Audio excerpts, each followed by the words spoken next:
to another episode of the Totally Unqualified podcast, episode 51. We are past the half century mark now. I have to be a little quiet because we're recording late, so it might be a little ASMR-y right now. We should do an ASMR episode. Anyways, I'm back with the same two hooligans that I'm always with every single episode. Gage Hall, Jake Maltese. How are we doing tonight, guys? I am doing fantastic. And if you're watching on YouTube, you're seeing my get up right now. I've got the reigning comeback player of the year jersey on and Mr. Alex Smith. Got the shades on, trying to look as cool as possible because one, Joe Burrow is that guy. And I'm just trying to live up to him. You know what I mean? As cool as he looks constantly, got to live up to that. And then with both the Eagles and Cowboys losing, which we'll get to later, I just had to rep Washington. You know what I mean? Yeah. Had to do it. Of course. Yeah, of course. I mean, I'm doing as good as ever. This is a great day in history. Honestly, one of the best days of my life. This is the 7-year anniversary of the time where the Green Bay Packers were up 19-0 in Seattle and had 6 minutes left to go to the Super Bowl. And they let a Foot Locker employee stop them from doing that. So we're not going to talk about what happened 2 weeks later, but just a phenomenal day. Best game ever. And I'm sure Luke is not feeling as good as I am today. It's crazy. Now that we're like 7 years out, I feel like it's completely forgotten about. Well, not completely, but it definitely doesn't get talked about as much as, like, I guess Malcolm Butler, pick. But it's like the Jermaine Kearse catch right before that Malcolm Butler interception. Jermaine Kearse had one of the best catches in Super Bowl history right before that happened. I remember watching that catch be like just my jaw was dropped. Like, what the fuck? Like, this game is going to go down in history, and it went down in history for the wrong reasons, but that's not, it's not important. Oh, important to me. I had to get my, it was actually my fault. My doing that Malcolm Butler got that pick, Luke which by the him. way, just off topic, Malcolm Butler became one of the most overrated players in NFL history after that interception. And I just have to have that said. He did. I agree with that. Well, we got a great episode for you guys today. We have Alex Forsyth on the episode, the center for the Oregon Ducks. He's going to be on. And then after that, going to get into some playoff talk. We had a great wildcard weekend, super wildcard weekend, might I add. Now, you know how we start this off. Taking the glasses are off. Serious. Glasses are off. Oh, shit. All right. I just had to let you guys know that I'm in first place with Guess That Player this year, but I will not be getting another point this episode as I am the host. So without further ado, you guys could ask me questions. By the way, I got the person, or I get the player in NFL, by the way, obviously. Are they currently playing? They are. Okay. AFC or NFC? AFC. Also, let me just preface this. I'm like maybe 10% sure we might have done this player already, but it doesn't matter. Okay, that's fine. That's fine. We very well might have. That's fine. I can't remember. I don't remember what we did last week. So, did they play this weekend? They did. Ooh. AFC. Is it Joe Burr? Joe Shiesty? Not Joe Shiesty. Did they have a big game? Let me just check this. Let me check the stats. The fact that you're unsure makes me feel like T. Higgins. No, because I want to say I'm gonna go. Yeah, I'm gonna say yeah. Yeah, they did have a big game. Yes, they had a big game. Okay. Not T. Higgins. Not T. Higgins. No. Damn it. I'm like trying to think of a player before I ask something else because I don't want to narrow it down too much and then you steal it from me. I did that last time. You know my game now. Josh Jacobs. Not Josh Jacobs, no. Was he on a winning team this weekend? He was. Okay.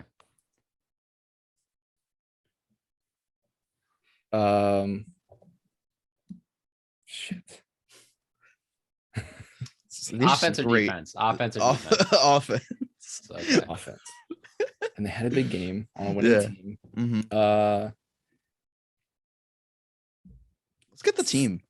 Why not? Yeah, let's get Stephon Diggs. Dawson Knox. Let's get the team. Yeah, Stephon Diggs. No, neither of those. Is it the Bills? Not the Bills. Chiefs. It's the Chiefs. Fuck yeah, let's go. we've already. Travis Kelce. Not Travis Kelce. Damn it. Tyreek Hill. Nope. Mecole Hardman. Nope. We've done this player. They had I'm not sure if we. It feels like a player we would have done. Jerick I'm McKinnon. not. Yep, there it is. Ah, shit. There it is. I was like the running back. I know that Clyde Edwards-Helaire obviously like didn't have a big game. That is a good one. I feel like we did that. I feel like we did him before. We've never done Jerick McKinnon. I don't think we've done Jerick McKinnon. Yeah, no. Okay. Well, I forgot Jerick McKinnon started this weekend. I forgot he was in the league. Yeah. That too. Yeah, I drafted Jerick McKinnon a few years ago in fantasy when he was on the 49ers. On the Niners, yeah. I was like, he's gonna come back and he's gonna be great after this injury and everything. And the dude like didn't see the field the entire season.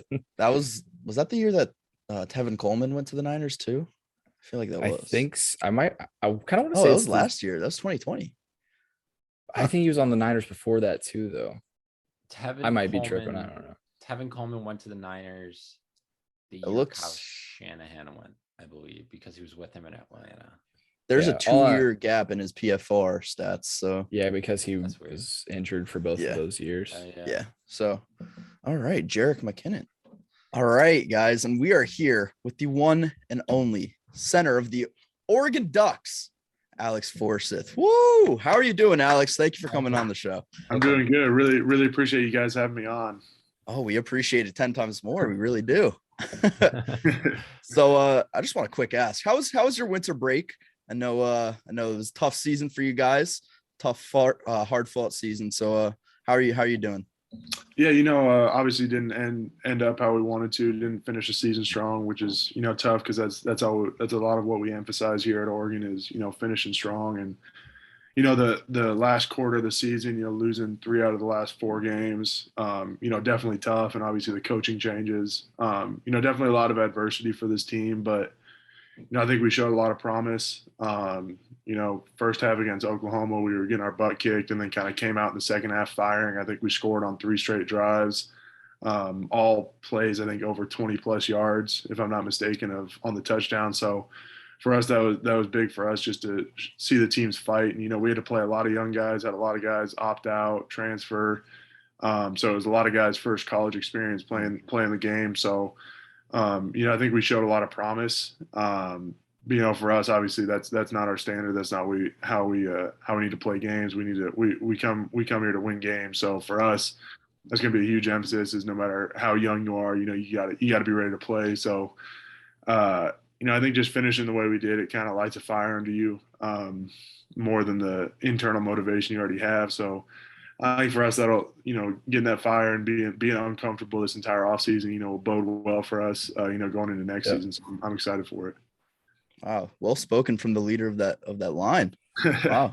Yeah, absolutely. I mean, the next man up mentality is super important when you're trying to have a winning team. So those younger guys, whether they're ready or not, they need to be, so yeah. I love that mentality out of you guys. But before we get into just your Oregon days, I want to throw it back a little bit to when you were playing high school football at Westland High School.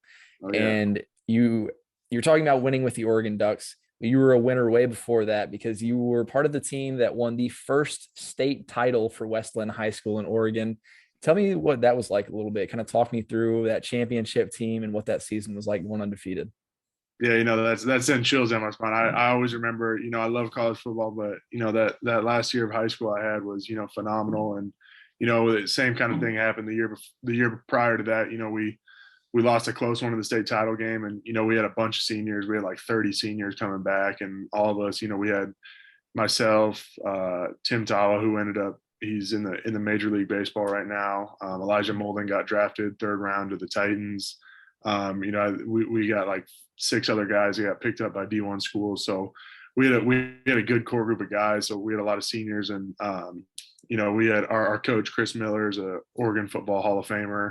Played in the NFL, got drafted in the 1st round by the Falcons. Played in the league for like 12 years. So he's a great coach and great person. So for us, we kind of developed that winning culture there. Because when I was a freshman, I think we won like 3 or 4 games. The varsity team did, and so we were not in a good spot. And then sophomore year, we had only 1 returning starter. And then we ended up starting off the year beating the number 2 team in the state, and we ended up going to the quarterfinals. And then I think I only ended up losing 5 games in my high school career. I think I was 35-5 in my 3-year starting career there. So we had a lot of guys. And Tim Talla, who was my quarterback in high school, he was the Max Preps Athlete of the Year. He was 5-time technically Gatorade Player of the Year, 2 for baseball, 3 for football. He never wanted to play football. I always try to convince him, you got to play college football. But he was already committed to Stanford for baseball. He's a total brainiac. He's a smart cat. Wow. So, no, but I loved, my high school days. We had like an all-star coaching staff. We also had, Alex Molden, who played in the NFL, drafted first round. I believe he was a Pro Bowler. So, and obviously his son Elijah was on my team. We had a ton of guys who had NFL experience on our team. Dino Filia, who's an Oregon legend, running back. He played in the league, I think, for the Saints or North Carolina or Carolina Panthers, maybe. I don't know. But one of those 2 teams. So we had a lot of guys with a lot of NFL experience. So it was good to, get that coaching. And, they were hard on us. So they were going to treat us like, it was college or NFL. So for us, it was good for me to get that experience, before I came to Oregon. For sure. It really benefited me in the long run. But, we went undefeated my senior year, and actually one of my roommates, he played on the Central Catholic team, who we just blew out in the championship game. So I always talk some crap to him every once in a while. Yeah, I can't let him let that one down. You have to. Yeah, of course. So growing up, were you always an Oregon fan? Was it Oregon State? Did you have mixed in the family? What was going on? I was a huge Oregon fan. So, for me growing up, it was always, my dream. I never knew it would be football. I started playing football in like 3rd grade. I was always the biggest kid. So I played O-line, D-line, linebacker, whatever it was. So I was always over the weight limit. So I could never carry the ball. So it was kind of, you had to be O-line or D-line, or you just didn't. Yeah. So for me, and then, I was a big basketball player. So I always loved hooping and seeing. I think my favorite player was probably Tracy McGrady. He was like my guy. I was a huge Houston Rockets fan with him and Yao Ming. So for me, like growing up watching them, I always wanted to be a basketball player. And then I remember my freshman year of high school, one of my teammates' parents came out to me and was kind of like, I don't think basketball is going to work out for you. Like, I think you should just stick to football. And I was like, oh, that sucks to hear, but like, he's probably right, because our basketball team in high school won like 4 state titles in a row, and they had, Peyton Pritchard, who plays for the Celtics now. He was on that team. Oh my gosh, yeah. We had I think all 5 of the starters ended up playing, either 4 of them ended up playing D1 basketball, and one of them playing D1 football for Oregon State. So, we had a lot of guys that were just like really, so really your high school is just spewing talent. It's everybody. It's crazy. Those 2 years we had a lot of guys that that ended up going big. So it was a really, really good few years there for Westland sports. Well, I think you made the right decision playing football, because look at you now. It's I know. crazy. I know. It's crazy. I'm always grateful, and I always remember that conversation, with one of my friend's parents, and I was like, you know what, I think you're right. I think I should stick to football. So, after that, just really committed to, gaining weight. And I was always a pretty big kid, but I think really from my freshman to sophomore year, I really, put on a lot of weight and kind of made the jump to like where I could actually compete and, be a really good player on varsity. And then sophomore to junior year, I made a bigger jump, and then obviously junior to senior. So just kept on improving since then. And, learning as much as I can from, the coaches that we had. Obviously I said they're, NFL, they all played in the NFL or college. So, that's a big deal having great coaches like that. So I'm really appreciative of them for that. Yeah. And sort of going off of like growing up, who was your favorite NFL player growing up? And to follow that, is there any NFL player right now, like center, O-lineman, doesn't matter, that you sort of mold your game after? Without a doubt, my favorite player growing up was JJ Watt. He was that's my guy. Yep. He was, he was unbelievable. I know he's battled with injuries, but he was like ultimate tough guy. I was right in that, that era where I was really getting into football, and he was hitting, the peak of his career. Yeah. So, he and my uncle is a huge Texans fan. So for me, it was just like, I always loved watching JJ Watt, growing up, just how tough he played, and, some of the stats he would put up, and he was just an unbelievable athlete, and, great story. Obviously his whole family is just incredibly blessed with athletic genes. Oh, yeah. I think favorite player now, there's a lot of good centers in the NFL right now, so it's hard to choose. Obviously I love watching Ryan Jensen. Just physically, he's just dominant. I know he's probably one of the most hated players in the NFL. If you ask other teams, D line, but he plays the game the right way, and just trying to match that physicality and that level of physicality. I love watching Eric McCoy for the Saints. I think he's a phenomenal player. Ryan Kelly for the Colts. I know Coach Cristobal coached him at Alabama. So he actually connected me with him for, to get a little quick conversation in. So I was, really grateful for that. And, he's a phenomenal player. Definitely one of the best centers, if not the best center in the NFL. So there's a lot of good ones right now. So it's a good time, to watch those guys. Sure. Yeah. Now jumping from high school into college, obviously you weren't always a center. There was a bit of a transition there. You did play tackle before, and even your first year at Oregon, you didn't just jump right into playing center or anything like that. I know that your redshirt freshman year and then sophomore year, you played a bunch of snaps at right tackle and both guard positions. So if you could just walk us through that process and what it's been like, if there's a learning curve or what kind of challenges you faced making that transition and how you feel like it's brought you to where you are now. Yeah. I think coming into college, I was seen more as a guard. I played tackle in high school. I'm a really long player. Not necessarily as tall as they'd like. I'm about 6'4", 6'4.5". So usually at tackles, they like I'm 6'5" and above. I don't really get into that whole metric system there of I'm half an inch off, but whatever. So I ended up playing pretty much every position. When you come in, it's kind of you don't know what you're going to play. You just, beggars can't be choosers. So for me, it was I want to get on the field, but I can't have a choice of, hey, I'm only going to play this position. So for me, it was kind of just testing out what position was right for me and, trusting the coaches. And I played a lot. I played a little bit. Coach Cristobal had everybody start snapping, when we first got there, and then kind of rolled from there in terms of, where you kind of fit in.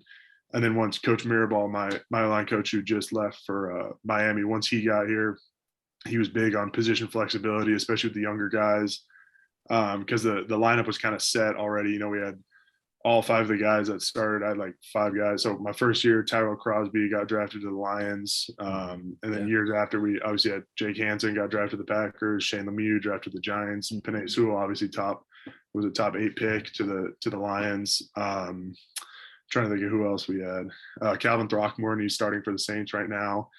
Brady Aiello, he ended up signing a free agent deal, made it to a few camps. We had a lot of guys that were really, really talented. So there wasn't a whole lot of avenues for playing, but I knew that when I signed on that, it's not going to be given to you right away. And especially, but I'd rather, play when I'm ready in terms of I don't want to lose my confidence all right in my first year. Cause there's probably some places I could have gone where, I may have played a little earlier, but I wasn't ready. And I thought I kind of started feeling like I was ready to go into games and, play towards the end of my redshirt freshman year. I think is when, I got thrown into at the very end of the first half against Oregon State. And that was my first real playing experience where it's it wasn't garbage time. And then we ended up kind of blowing them out. So then I went back in at the end of the fourth quarter too. And I remember that's where I kind of felt okay, I can compete and I can play. And I was playing right tackle at the time. And that was the best thing that, Coach Mirabal, he didn't care about, how tall you, whatever it was. He's if you can play, you can play, and they're going to put the next best guy in there. So at the time we had some injuries, and so I got my opportunity there. And then I think 2019 is when I really, that spring of 2019, I really made the jump. I was playing left guard. I knew I wasn't going to start, but I wanted to compete to, rotate in. They ended up rotating in some other guys, and they played great. So it wasn't the end of the world, but it was tough to, not play for those first few years. Just knowing how close I was, and the coaches made sure to that I knew, I was close to being able to play, and that I'd probably start at 11 of the other 12 Pac-12 schools. We had too much talent, and so I understood that, and there was no part of me that ever wanted to leave. I know a lot of people asked me, "Hey, are you going to transfer?" I was like, "No, absolutely not. I'm not gonna quit what I started." So I think my whole goal has just been to, continue to chase my dream. And then I think at the end of the 2019 year, my coach was like, "I want you to start playing center again. I know we haven't put you there in a while, but I see you more as a center." And I was like, "Okay, that's cool with me." And there's a bit of a learning curve. You you talk every play, at every position, you communicate with the guy next to you, but center, it's like, you got to tell everybody exactly what to do, and you got to know every position. But I think that, early on, the position flexibility that I had, being able to play right tackle, and then the next series or next rack in practice, okay, you go play left guard. You understand everything holistically and just what everybody's doing on every single play. Mm-hmm. So for me, it was learning that was huge, because then I know every single what everybody's doing on every single play. And then it helped me so much in the transition to center. I've really, really loved, learning that position, still learning and growing every day, playing it. Yeah, that's awesome. Yeah, absolutely. So you're fine. Like you said, you're kind of switching around until the end of the 2019 season. 2020 season comes, COVID hits. So what do you have a feeling that you're probably going to be the starter going into that season? And how does your mindset kind of change with the uncertainty of like, is college football going to happen? Like, what was going through your mind at that time? Yeah, that was really tough, because it was, I felt like I'm putting myself in a position to where I can be the starter, but obviously nothing's going to be given to you. We had all 5 guys leave, and it was like, I don't know what the lineup's going to be, but I want to just get on the field. I want to start. I want to be the starter. I want to be the guy. And so for me, it was just any way I can to, show the coaches I'm ready, and not having that many opportunities, going into it. I knew it was crunch time. So once we canceled the season, I was really devastated. But once I kept on, I didn't just take those few weeks off. I just kept on working out. I was like, you know what, I got a little bit of hope for this season to, come back on. And then, they ended up announcing that, hey, we're going to have a season. And that was fantastic. I was like, okay, let's go. Like, I'm ready to go. And then we had like a 2.5 week fall camp, which is usually about 4 weeks. So we had like 10 days shorter than you normally would. So for us, it was kind of a quick turnaround, but for the guys that kept on working out, I think it ended up being good for us. Just good for me to, get my feet wet and get game experience. And even if it was with no fans, we all got good experience. And I think our whole line, that first game against Stanford, we had 1 combined start, and it was Stephen Jones, who had started a game his freshman year. We ended up playing, we had a decent season then, and, a little bit better season, I think, this past year, especially with how many guys, went down and stuff. So for us, it was just good that we got to play a season. We got to play in 7 games, got to win a Pac-12 championship, got to compete in a bowl game. Obviously didn't go how we wanted, but played in a New Year, or I don't know, not a New Year's Six game, but it was a Fiesta Bowl. So I was really excited about that. Yeah. And you said, you just mentioned the Fiesta Bowl. Obviously not every bowl game is the same. I mean, it's been the Alamo Bowl and then the Fiesta Bowl beforehand, but in 2020, the beginning of 2020, before COVID, it was the Rose Bowl, and it's it's the big one. There's nothing like the Rose Bowl, and you guys just had to beat my Wisconsin Badgers, didn't you? So what was your experience like there? Tell us through that. Yeah, it was great. I think, like I said earlier, there's a lot of places where I think I could have gone where I would have played, a year or two earlier. But I got an unbelievable experience, learning from guys like Shane. He's like family to me. Jake, Panay, even though Panay's younger than me, he's a generational talent. So got to soak up what you can. And then, Calvin Throckmorton, Jake Hansen, all those guys, really taught me. I mean, I got to be around Justin Herbert, obviously a top quarterback in the league. Yeah. So getting a better relationship with him, and, how he operates, how great of a leader he is. So there's a lot of, I don't know what to call it, but there's a lot of experience that you just can't replace from that. And so I wouldn't trade it for anything. I wouldn't go back and do anything different. I would do the same stuff. So I think the Rose Bowl year was, a huge year for our program, because, people kind of buried us those past few years, because 2016 didn't make a bowl game. In 2015, we had just came off of I forget what bowl game they went to that year, the Alamo Bowl. Yeah, we lost that one. There was like a 29-point comeback from TCU. The year before we were playing the national championship, so it was kind of going on the downslope. And then obviously, going to the Vegas Bowl, we got beat by Leighton Vander Esch and Boise State my first year. Next year, we played Michigan State, won by 1 point, which was fantastic. I mean, you would have thought we won the Super Bowl. By the way, that was an unbelievable win. And then, going back and just kind of the top point was, winning the Rose Bowl, and those seniors who came in and, when they came in as freshmen in 2015, 2016, going through those years and being able to, have them finish on top, they really set a huge legacy. For sure. Yeah. I mean, it got to be an awesome experience to be a part of something like that, even if you're not as involved as maybe some of the other guys or have stuck through all that time. But we've talked a lot about your college experience up to this point, and I don't want to get into the nitty gritty of it all, but obviously through your time in Oregon, Mario Cristobal has been your coach throughout that time.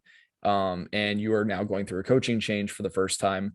Kind of talk us through that and what you're expecting going into this next season with a new head coach and a new coaching staff as a whole, and kind of your excitement for that, or maybe your nervousness for that, or just any feelings you have toward it. Yeah. I think it's so when I was a recruit, Mark Helfrich was recruiting me, and then he got fired, and then it was kind of in like December of my senior year of high school.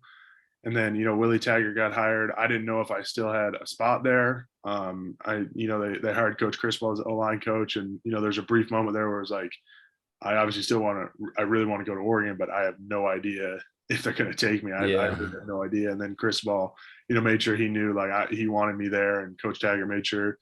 And then, after that, my freshman year, Coach Taggart bounced to Florida State. So I think that was we didn't get a whole new coaching staff then, just because we promoted from within. They promoted Coach Cristobal to head coach. And that was, one of the best things that happened to this program. He left it in a much better place than he found it. And that's the biggest thing. And I have no animosity or anything towards him and Coach Mirabal, because they really changed my entire career around.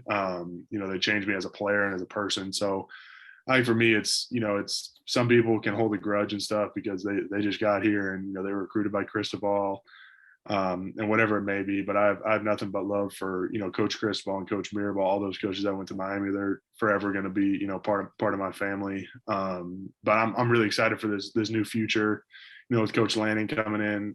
We just got a new line coach, Coach Clem. So I'm excited about, all those guys. There's obviously a lot of uncertainty for that month where you're kind of like, oh, I don't know who we're going to hire. And then you hire and it's like, oh, everything's good. So you kind of have to brave through the storm a little bit. And I made sure all the young guys kind of knew, hey, like, it's going to be all right. I promise you, we're a top tier program. Like people are going to want the job. We're going to get a good hire for the job. We're not a lower tier program where we're going to have to go and find somebody. People are going to find us, and then we're going to make it happen. So I was really excited with the hire.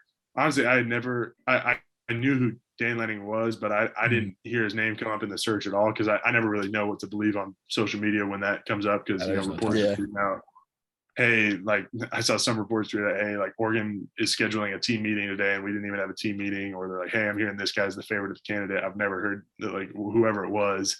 So Rob Mullins, our athletic director, made sure he kept in contact with me and kind of couldn't tell me exactly names, but told me the timeline so I could kind of relay that to the O-line and the guys on the team. Hey, just wait it out. We'll have it in the next 7 days or next 5 days. He delivered perfectly on that. Like I've said it before, he had a home run hire. It'll be cool to have a defensive coach as your head coach. I've never had that before. But I think he's going to be great for this program. I'm really excited for it. Absolutely. That's awesome, man. Yeah, that's awesome. I just want to bring you to the highlight of my season, because I go to Penn State. So there hasn't been a lot of happiness this year, but I will tell you the number one moment of my season didn't even happen to our team. It was when I was checking the score when Oregon is going into Columbus to play Ohio State. First of all, I want to thank you for that, because that, like, I can't even tell you, when they announced the score, we were playing a football game in the stadium. When they announced the score, the entire state, you would have thought we won a bowl game, like, with how excited, like, how the whole stadium cheered. Just like nobody goes into Columbus and beats the Buckeyes. I don't think it had happened in like 3 or 4 years. So just what's your mindset going into that game, going into Columbus? Obviously it's an out of conference game. One of the top teams in the nation, they had just been in the national championship game. Like, what's your mindset going into that game, and how are you guys approaching it? And just what was the whole atmosphere like after you guys win that game? Yeah, I think for us, that was, that's the most memorable game of my career thus far. And, we the whole message was, your back's already against the wall. Everybody's counting you out. Everybody saw us, win a close one against Fresno State, who ended up being a fantastic team. And I remember playing them. I was like, dude, these guys are good. Like I remember watching on film too. I was like, these guys are, they're talented. They play hard, and we ended up winning a close one. And then everybody kind of, is burying us on social media. Oh, they have no chance. They may as well just like pretty much not even play the game. And, I don't pay attention much to that. We didn't have, KT or, Justin Flo going into the Ohio State game. So we had some other guys go down. Guys really stepped up. And I think the biggest message was, people already counting you out. And I think for me, just knowing, the opportunities that presented himself, getting to go against, one of the best D-lines, front sevens in college football. So for me, it was all about just doing my job and don't try to do too much because, in those games, a lot of times players, they're going to try to do too much and you end up hurting the team. So for me, it was just do your job and take it one play at a time. And it ended up being the most memorable game we still talk about that game and just, how fun it was. Of course, after the season, reflecting on that, me and my roommates just talk about that all the time, once in a lifetime, get to go into a stadium of 105,000 and, silence them all. So that was, it got pretty loud. That was definitely the loudest stadium because last year we didn't have any fans. So it was like, okay, we got one home game against Fresno State, and then you got to go play in 105,000. So we could barely hear anything. But I remember every single play of that entire game. So that was a fun one. Yeah, such an awesome moment. Everybody from every Big Ten fan was loving that. Everyone. I can't even tell you, like, the entire Big Ten, like every school in the Big Ten was were Oregon fans that day. And I can't even tell you, like, it didn't just mean so much to everybody in Eugene. It meant so much to everybody across Big Ten schools. I can't tell you how excited the entire stadium got when we heard you guys beat them. Oh yeah. Honestly, the highlight of my college football season. I'm not even kidding. Yeah. My whole family's, they're Michigan fans. So they were, they were pretty excited about that. They're not Michigan, they're Oregon fans now, but they are historically Michigan fans. Yes, so absolutely. Yes. Speaking of Michigan, Aiden Hutchinson is looking like he's going to go top 3 in the draft. Someone else that's looking like he's going to go top 3 in the draft, very well, and that is Kayvon Thibodeau, projected top 3 pick, top 5 pick. Just maybe what was even it number like? 1 overall. Yeah, maybe even number 1 overall. What was it like going up against him in practice and whatnot? Yeah, I think we didn't get a whole lot of one-on-one reps just because I was playing mainly our first year when I was kind of swinging out, like his first year, 2019, I was kind of swinging out to tackle and stuff. So I go against him then, but he's an unbelievable player. Just you see him in the big time games, he shows up. The games where he might not show up on the stat sheet, he's taking up 2 or 3 blockers at one time, and that just frees up other people. So for us, he has a huge impact, on the team and on the program. It helps him watching him and Panay kind of go at it during practice, and one-on-ones, everything, whatever it was, it's truly special to watch because you have 2 guys that are going to, be first rounders, top 8 picks. And, for me, that was really cool to watch. But, just seeing Kayvon develop since he was a freshman until now, he's obviously really, really well-spoken. He does a lot off the field too, for his community and, all that stuff. So he's really an inspiration to a lot of people. And, I'm really excited he chose to come to Oregon. I know he had a lot of different, obviously every offer in the country. So for him to come here, that was just huge. Yeah. And I'd say it worked out pretty well for him and the whole team as well. Yeah. Benefit of both parties. Yeah, exactly. So this is going to be the last question just to wrap things up here for us on our end. We've been talking about all the talent around you this whole time. Been talking about how in high school you were surrounded by talent. In college, you were surrounded by talent. We've got a guy that's potentially going first overall. But you yourself, sir, are extremely talented, great football player. We respect the hell out of you. If you had to say one thing to NFL teams out there that are potentially interested in Alex Forsyth, what are you saying to them right now? Well, first of all, thank you. I appreciate that. 100%, man. I bust my butt every single day, to be the best person I can be and, make the team the best as possible. So the most important thing for me is, the team and winning games. Absolutely. Awesome. Team play right here. Team play right here. Man. Let me tell you what, man. My Seahawks desperately need some O-line help. So after this year, I would be happy as hell if they scooped you up because God knows we need it. Jake will put in a good word. Oh my gosh! I grew up a Seahawks fan, so so you know, okay. you understand. I was a fan through the Super Bowl days. So they've seen better days, but they'll be back. Seamless fit. Quick Super Bowl pick from you, Alex. Quick Super Bowl pick. Super Bowl pick. Oh shoot, it's gonna be hard. I got to go with the GOAT. I got to go with Tom Brady. Okay. I mean, you can't. He's my favorite player of all time, I think. I grew up watching him for New England, so it's kind of weird to see him. I'm sure in Tampa. Weird to see him in Tampa. Yeah. But I think he's the undisputed GOAT, so it's it'll be fun. But I also love watching Aaron Rodgers with the Packers. I think he's truly special. So there's a lot of good teams to watch out there, but I think it'll be an NFC team. Yeah, I mean, can't go wrong with that pick. He has a higher percentage of making the Super Bowl than Steph Curry has shooting a 3-pointer and making it. So it's crazy. So crazy. That's wild.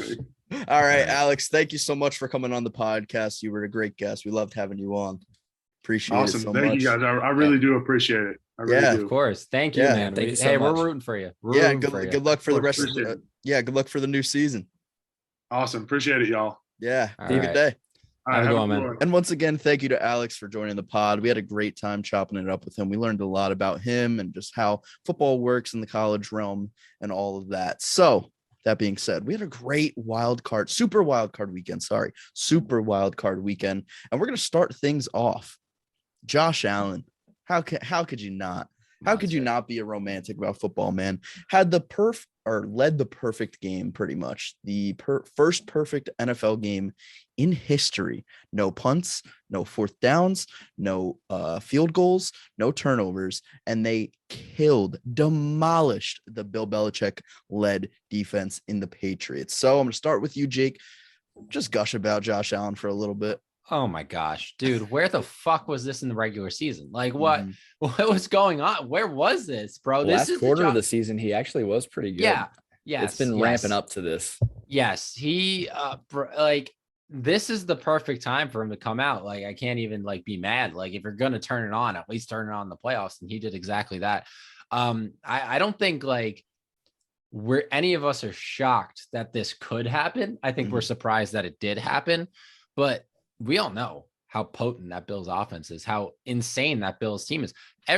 Nobody is in doubt that this Bills is a Super Bowl roster. The Bills right now could win a Super Bowl, and they're that talented. Unfortunately, they don't have Tre'Davious White, but they're doing this without Tre'Davious White. So listen, props to Josh Allen. He runs Buffalo. Let me tell you what, Josh Allen will never pay for wings in Buffalo again. I can promise you that. And it correct me if I'm wrong, boys, but I don't know if it's this year. Does it feel like Josh Allen is going to end this Super Bowl drought for Buffalo? Because I think he is going to be the man. I know Jim Kelly, Hall of Famer, couldn't do it, but Josh Allen just has that it factor to him where, damn, can he get it done? He can get it done. That's how I feel right now. Josh Allen, honestly, probably one of the best quarterbacks in the playoffs right now. Top 2, in my opinion. If he keeps playing anywhere close to this level, I mean, I could see it. I don't want to get too ahead here because we're going to do obviously our divisional predictions later this week, but I genuinely think the Bills have a damn good shot against the Chiefs. I mean, the way that Josh Allen played, the defense has been up and down for the Chiefs. So, I mean, I think that he could light it up again, but yeah, the guy just played out of his mind. We were talking last episode, against a Bill Belichick defense, are they going to be able to win or are they going to be able to pull it out? And I mean, Bill Belichick, who, you know what I mean? Yeah. They didn't look very good at all.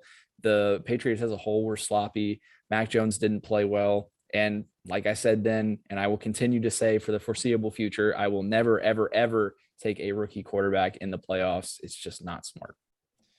Josh Allen is one of the 5 best quarterbacks in football. And I was just thinking about it for a sec. We have such great talent at the quarterback position everywhere. Everywhere. It's not like how it was in the 80s and up and coming and really up until the 2000s when you started to get Brady. And then we were talking about it on that live last night, how moving Jimmy Garoppolo, if the 49ers decide to do it, where do they move him? So many teams have talent that's as good or better than him. Exactly. And Josh Allen certainly fits in that category. He's the guy.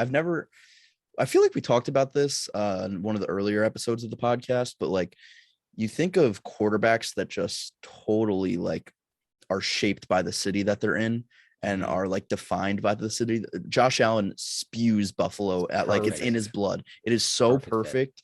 He's Ben Roethlisberger. If Ben Roethlisberger was 10 times better. Yeah. Well, good point. If Ben Roethlisberger could run, that's Josh Allen. Yeah. Well, I mean, he could. He was semi-mobile in the early days, but I mean, just his ability to run the power option as a quarterback is we've never seen anything like that. I mean, we've seen Lamar Jackson, we've seen Michael Vick, but him to just bowl over people and he could hurdle people as well. It's like he's ridiculously athletic. I'm pissed that the game that I went to, the Colts-Bills game, he fucking shit the bed and was just terrible because but Jonathan Taylor wasn't. But I digress. The Bills are moving on, and I'd pump the brakes on the Super Bowl. I think we have to see them get over the hump of the Chiefs, because that's their Super Bowl hump. Like, I think if you make it to the AFC Championship, whether you're going up against the Titans or the Bengals, they're going to be the favorites. Yeah. And about that, I just want to touch on that quarterback thing and then we can get into it. Yeah. Does it feel like you guys that it's not like back in the day where teams would be like, all right, this guy's good enough, we can keep him. Like, it feels like if this guy's not like gonna be one of the top 5 quarterbacks in the league or has that potential, get rid of him. Like, we're done. I've talked about this on. for a while now, like since the beginning of the season, really, or even like with and this isn't a great example, but like the Josh Rosen stuff. Yeah. Like they moved on from him so quick, and that ended up being a good decision. Or even with Tua and how people were like shitting on him so early. It's like, give these guys just a little bit of time, because there are those quarterbacks that take a little bit longer, like Josh Allen did. Yeah. And speaking of Josh Rosen, the guy that they took in favor of didn't look too great last night up against the Rams. The Arizona Cardinals fall to the Los Angeles Rams. The Rams are moving on to the divisional round. We have 3 of the 4 teams that we had in the divisional round last year back in it. And of course, the 49ers made it as well. So, Gage, what'd you think of Kyler's performance? What'd you think of this Rams team? What'd you think of the game in general? I mean, not what I was expecting. The Cardinals looked horrible in pretty much every facet of the game. Could not do anything on offense. They couldn't get anything going. I mean, the Rams defense was tearing them apart. And then on the defensive side of the ball, Matt Stafford was basically doing whatever he wanted to. He was hitting Tyler Higbee. He was hitting Cooper Kupp. He hit Odell in the end zone for just perfect Odell type catch that you expect to see out of him. The Rams did whatever they wanted with this team that we thought was going to be a problem for them. And I feel like that bodes well going forward. It feels like that this game coming up against the Buccaneers, you're a little more confident in the Rams because they were in like somewhat of a slump where people were kind of questioning them. So to go up against the Buccaneers again, you think that, okay, like they have a good idea of what they want to do here.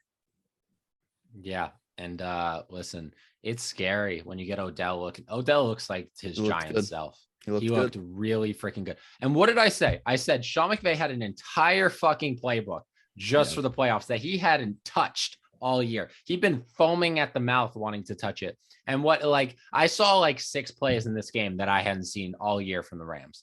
And that's like, I was like, all right, there it is. Because Sean McVay, he had this shit up his sleeve all year and just waited to use it. And it could not have gone better for the Rams. I could have never predicted the Cardinals folding like this because I just didn't think in every, if I were Doctor Strange and like going through all of the scenarios in my head, like I would have never thought it would have been Kyler's fault. Like Kyler Murray, like for lack of a better term, he folded in this game. Like he just could, like, I hate to say he couldn't handle the pressure. Now, given he's young, it's his first time in the playoffs. Like, I don't blame him. All right. That's a lot of pressure to have on you. You're, bring the Cardinals to the playoffs for the first time in a while. It's a very young team with an inexperienced head coach, inexperienced NFL head coach when it comes to the playoffs. So he just did not, he couldn't settle down. Settle down. And I hate to say this, that Booger McFarland was kind of right about that. Cause he was touching on it at halftime that like he needed Cliff Kingsbury to kind of come up to him and be like, hey, like, listen, you're one of the best quarterbacks in the league. Like, just do what you do. Calm down, take a deep breath. All right. It's just football. Same, like do the Hoosier shit, measure the field, same distance, same width. He couldn't handle the pressure. Rams defense, credit to them. They were in his face all night.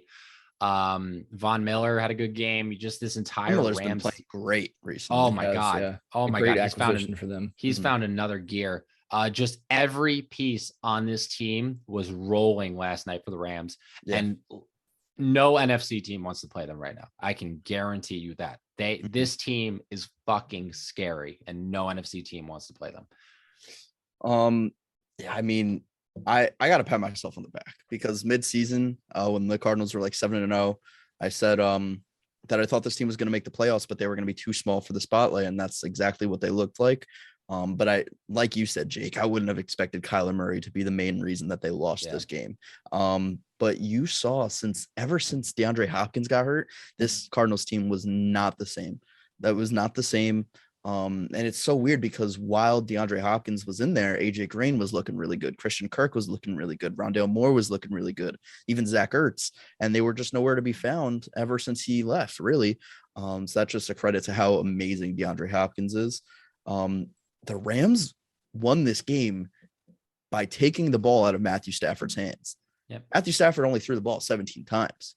So he was 13 of 17 for 202 and two. Shout out touchdowns. Cam Akers. Shout out Cam Akers. Cam Akers, 6 months Achilles tear recovery, and you're back in the playoffs, and you're looking that fast. Carrying full your recovery, playoff win. Full recovery. It looks fantastic. Yeah, he was. We talked about it with OG a while ago about Cam Akers getting hurt on that episode that we had him on. Yeah, and he said it. He was like, Matt Stafford have never had that bell cow running back. Cam Akers is back at the perfect time. And you start to look at it, they don't just have one bell cow. They have Sony Michel that could come in. They have Darrell Henderson that could come in. Fucking Jake Funk got some carries. Jake Funk got a lot. He got a lot of touches. I literally said last night in the live, Gage, I was like, it's bad when Jake Funk is out here getting carries at the end of the game. But yeah, credit to the Rams. They were outstanding. It's Super Bowl or bust for them. Let's be realistic. And they're looking like a Super Bowl squad right now. Cooper Kupp didn't even have that great of a game, and they were still able to just dominate them. So sick touchdown catch on his fingertips, though. That was a great catch. I mean, that's just Cooper Kupp stuff. At the end of the day, he was doing that all year. Luke, so are you scared? You scared of LA? Why would I be scared? Who's to be scared? You just wax, but we all just wax poetically how scary they are. He's not ready to be scared of the Rams yet. He's got to be scared of the 49ers first. I'm not scared of either of those teams. We waxed the 49ers. We waxed the 49ers. We waxed the Rams, and we're going to do the same thing with whoever comes in. I actually do think the Rams are going to beat the Bucs. Just a little preview. I would agree. I'm gonna take that right now. Let's talk about the 49ers and the Dallas Cowboys. There was of course, every game for the Cowboys has to come down to the refs, has to come down to the last second. It's crazy. There's a lot of things to talk about in this game. But I feel like we should limit it a little bit, maybe save the ref stuff for another day. So let's just talk about the 49ers. The 49ers looked great. Deebo Samuel looked great. Jimmy G tried to throw the game away a little bit. So Jake, how are you feeling about the Niners, and what did you think of this game? Yeah, I just got to touch on the Dallas Cowboys. I told you, I told you so. I'm sorry, I got to say it. That's true. Dude, I said it before the season. They'll probably get to a playoff game. They're not winning a playoff game. I don't give a shit how talented the roster are. They have never done anything with a talented roster, and I'm convinced they never will again. Just as talented as they are, to not even put up this was embarrassing for them. This was literally embarrassing. Mike McCarthy, Luke, I know you texted about this. He should be out of there. He should be. But he won't be. He won't be. He's done. And I think we guaranteed if Mike McCarthy's out, Kellen Moore right in the head coaching position. I don't see any doubt there. Yeah. But yeah, Mike McCarthy's done nothing for this team. Dak looks, I don't know, different off. He just hasn't played the same. This team is just, listen, Cowboys fans, I'll throw you a bone here. This team is very talented. It's just Jerry Jones is your problem. But I'm sorry, if you had a real head coach, maybe you would actually win playoff games. But now on a more positive note, I got that off my chest. Cowboys suck. Niners. Kyle Shanahan outcoached Mike McCarthy. It wasn't even close. It wasn't even fucking close in this game. Cowboys came back a little bit late, but I really never had a doubt that the Niners were going to win this game. You could just tell they were the better coach team. They were the more prepared team. They were out here with a banged up Jimmy Garoppolo, actually carving up it wasn't even close at first. The game was not, it was in the Niners' hand. Cowboys put up a little bit of a run, but it was never in doubt. But yeah, this Niners team, listen, with Kyle Shanahan at the helm, he's too good of a coach to allow them to go down easily. I don't think I think their road in the playoffs ends next week because of just their quarterback situation. Because I feel like there comes a time in the playoffs when you have to have that guy. You got to have the Josh Allen. You got to have the Aaron Rodgers. You got to have the Tom Brady. You got to have the Patrick Mahomes. If you don't have that guy that can lead you, like, and just take over a game and overcome and just, keep a shootout going with the other team, then you're not going to make it far in the playoffs. And I maybe Trey Lance will end up being that guy in the future, but he's not this year. So yeah, Niners, congrats to them for winning that game. That is not an easy environment to play in. And just props to Kyle Shanahan, man. He really is one of the best coaches in the league. Give the ball to the ref.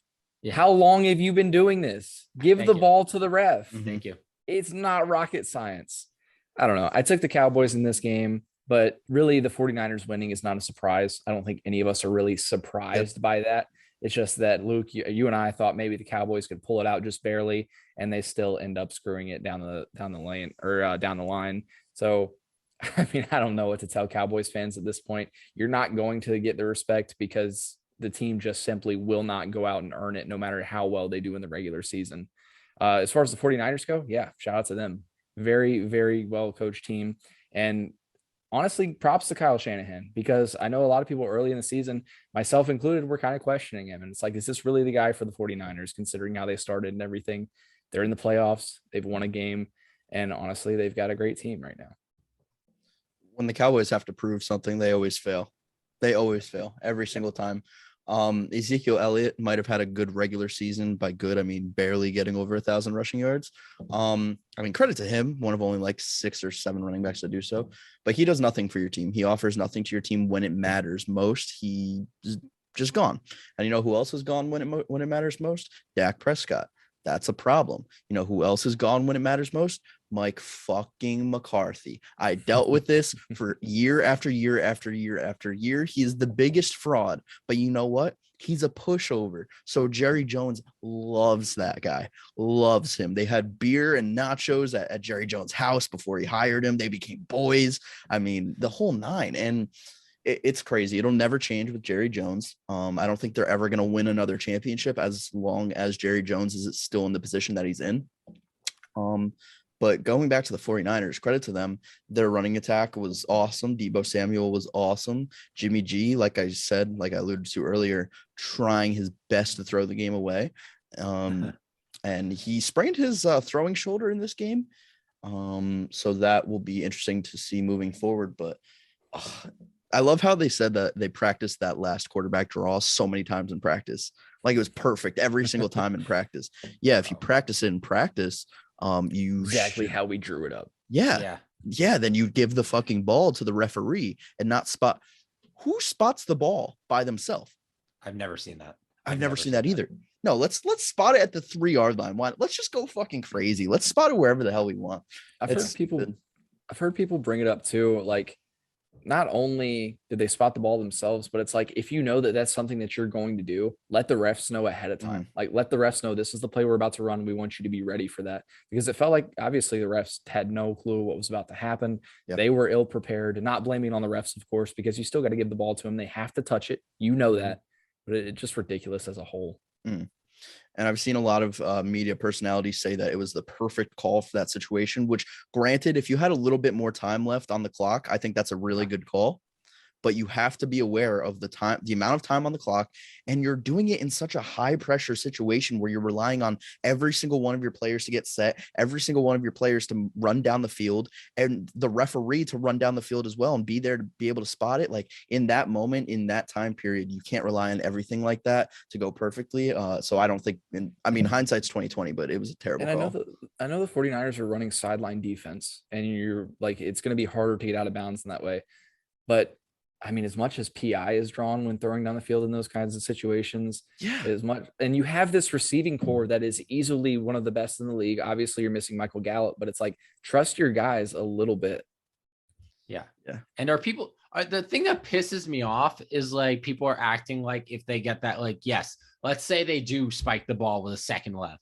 they have to throw a touch. Yeah, they have to throw a touchdown, and then they got to make the extra point. Like, bro, this shit ain't give it. Like, this is not a guarantee. This is far from a guarantee because probably they're not going to get a touchdown. That's what the odds say. And then you got to put your kicker out there in the highest pressure situation of his fucking life to make a kick. Who is it? Greg Zuerlein? All right, so he's been in those situations, but nothing is guaranteed in the playoffs. I'm sick of people being like, well, we would have had a shot. Yeah, but you still got to fucking who's to say you make that touchdown? Like that, you've been pounded the entire game. I'm sorry. I'm sure the 49ers could have called a defense to stop you from getting a touchdown in that situation. Yeah, exactly. If Clinton Dix would have made a play on a 2-point conversion, the Packers might be Super Bowl 5-time Super Bowl champions. So, so moving on. Wait, what game is next? Let's talk about the Raiders and the Bengals. Talk about the Raiders and the Bengals, who get their first playoff win in 31 years. Joe Shiesty is that fucking guy. I swear, the coolest guy. He's the guy that every girl wants, and he's the guy that every single guy wants to be right now. 100%. So, Gage, I know you're a huge Joe Shiesty guy yourself. How you feel? Bandwagon Bengals fan for the playoffs. Let's go. Out there. Like, who day, right? Who day? Exactly. It's such a clean transition from being a Saints fan to being a Bengals fan too. Because like Burrow went to LSU, Jamar Chase went to LSU. The Who Day, I mean, they completely just ripped that straight from Who Dat, right? Yeah. So, but yeah, I mean, I love the guy. He performed very well. Jamar Chase obviously looks very, very good in his first playoff game. On top of that, like Joe Mixon played pretty well. The Raiders defense didn't quite play as well as you would have liked, especially that front seven getting to the quarterback quite as much. I don't know. It sucks for the Raiders, but I think it was pretty much expected. We kind of expected the Bengals to be able to pass all over them, and they weren't throwing it deep a lot. Like Burrow wasn't really going deep with it. He was throwing these intermediate routes, and Jamar Chase was picking up the extra yards with his legs, and that's really all they needed to do to pull out this win. Can we talk about that throw to CJ Uzomah up the seam? Like beautiful. Holy shit. Oh my God. The most accurate ball I think I've ever seen in my life. Like that ball was it was a millimeter above the guy's helmet. Like he felt the air on that. And just right, like you couldn't ask for a more perfectly placed ball. Joe Burrow is a bad man, bro. Like just to quote Stephen A. Smith, I don't know what else to say about this guy. He's doing this shit in his second year in the league, and he didn't really even play in his first year in the league. Yeah. Joe Burrow is the fucking guy, bro. I'm with Gage on this one. I'm a bandwagon Bengals fan all the way through the playoffs as far as he can take them. And I have no doubt he can take them to Super Bowl. I don't think they win the Super Bowl, but I think he could get them there because this man is fucking next level. But yeah, I do want to talk about the rogue whistle that happened with the Bengals touchdown. And yeah, the Raiders might have stopped playing, but like when they were playing, like T. Higgins was still wide open. So like I think, listen, the Bengals were the better team in this game, 100%. I think they 100% deserve to win this game. Good for Derek Carr. I said it before. I said, listen, Derek Carr's not going to let them go down without a fight. He definitely put up a fight. He had a great last drive up until the last play. His line did him no favors. I felt like they were getting holding calls all night. False starts all night. So his line was just complete. They cost them the game, in my opinion. It was just not good. Like you need to be better in the playoffs. But yeah. About the rogue whistle. Listen, first of all, great play by Joe Burrow. And it should have never happened. The whistle should have never happened. And I get it. The rule says, like they were saying, the rule says that the down should have been played again, right? That's what the rule is if you hear a whistle.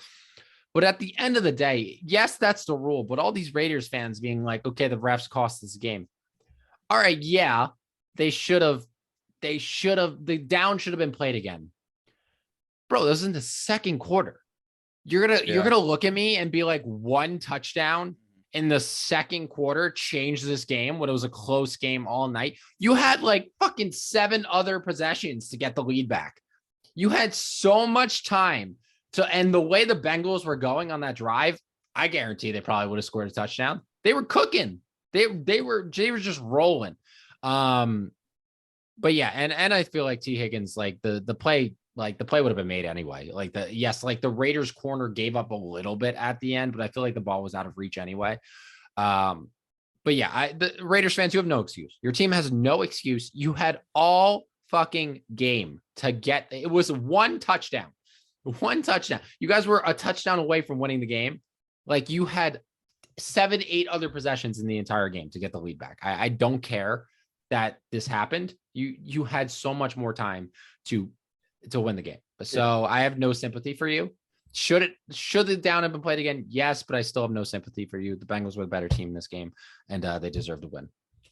Yeah, shout out to the refs that won't be able to ref in any more of the playoffs. Oh, they'll never be allowed in Las Vegas ever. Yeah, it's almost like we should just revamp everything about the NFL referees and just start from scratch, because holy shit, every single game. And I know it's such an out for like fans just blaming the refs for why their team lost. And hell, I do that all the time. I have my fair share of just like, why the fuck was this called? Why wasn't this called? You know, Fail Mary. That one I have a case for though. Yeah, I mean, Joe Burrow is, yeah, okay. Joe Burrow is that guy. CJ Uzomah doesn't get talked about enough. He gets overshadowed by just the ridiculous receiving core and Joe Mixon. Yeah, that's his name, because that's his name. Joe Mixon. But yeah, the Raiders didn't show up to play. But it was kind of to be expected.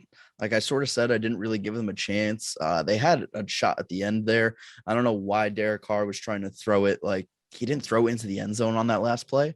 That ball has to go into the end zone. It can't be 2 yards short and then be picked off. Like, and he was double covered too. Granted, probably everybody on that play was double covered, but that ball has to go in the end zone. That's not why they lost, obviously. But credit to the Bengals. Either way, like, no matter who would have won this game, I would have been happy for whoever won, because they haven't won in such a long time. But the Bengals have a legit shot to make a run here, and they're getting hot at the right time. Offensively, defensively, they got banged up a little bit. I know Trey Hendrickson had I believe a concussion, and then some other players on their defense as well. But credit to the Bengals. I'm happy for them. Moving on, the Steelers suck and the Eagles suck. You guys have any more input on any of that? No, you pretty much summed it up. That's pretty much it. Tom Brady's Tom Brady. Mike Evans played really well in the absence of his fellow receivers, of course. Patrick Mahomes is Patrick Mahomes. The only play that the Steelers really had all game was, or early in the game anyway, was just that fumble recovery for the touchdown. So I don't think there's anything to harp on here. The teams that weren't supposed to be there are not there anymore. You know what? I take back what I said about the Raiders. Fuck the Raiders. They deserve to lose. You know why? They took that field goal against the Chargers. Made them not tie. They went for the win and made us watch the fucking. We would have got Chargers Chiefs. The rubber match in the playoffs. So much better of a game. Yeah, been great. But no, let's go for the field goal. So yeah, you know what? At the end of the day, I just completely 180'd on the Vegas Raiders. I feel like I've been doing Raiders that a lot. Fans, if you're listening, Luke hates you. Yeah, I love Derek Carr only sometimes. But yeah, that is going to wrap it up for today's episode of the Totally Unqualified podcast. If you're listening to us on Apple or Spotify, make sure to leave us a rating and review. And YouTube crew, you know what to do. Ooh, that was some bars. Yeah, that was pretty good. Make sure to like, subscribe, turn on notification bell, send it to your teacher, send it to your professor, send it to your aunt, send it to your grandma, send it to everybody. Why would you send this to your teacher? Don't send this to your extra teacher. credit, bro. Unless it's like your super chill history teacher, then you could send it to him. Nah, definitely send it to all your teachers. Send it to all of them. Every one of them. The old English teacher that like doesn't want to be there anymore. She's on the verge of retirement. Hit her with a little bit of this, put a little pep in her step. Oh my God.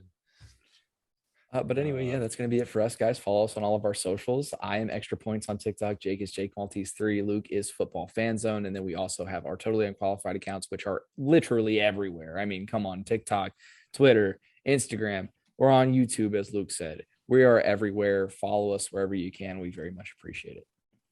Yeah, guys, and be sure to download the Overtime app.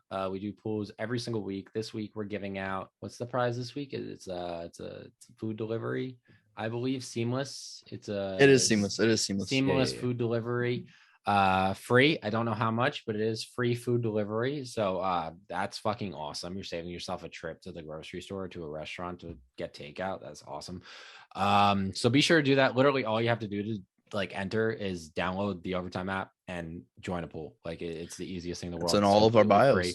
Yeah, if you don't do this, like you're just lazy. Like I don't understand. Like it's so simple. It's free shit. If it's free, it's for me. Okay, that's the motto. But yeah, guys, ton of fun. Make sure to download the app. We are constantly doing pools on there. It's just a great app overall. And we just want to thank you guys for the continued support. And go Bengals. Who day? Yeah. Also, just real quick, little insider trading news. I may or may not know somebody that is going to the Green Bay Packers versus San Francisco 49ers game. So if you're looking to place a prop bet on somebody to streak across the field, I'm telling you now, they may or may not be the right move. May or may not. Disclaimer. So yeah. Luke's gonna video in from a holding cell in our next episode of the podcast. Oh man. Yeah. It's gonna be a collect call. All right. We'll see you guys in the next episode. Thank you so much for listening.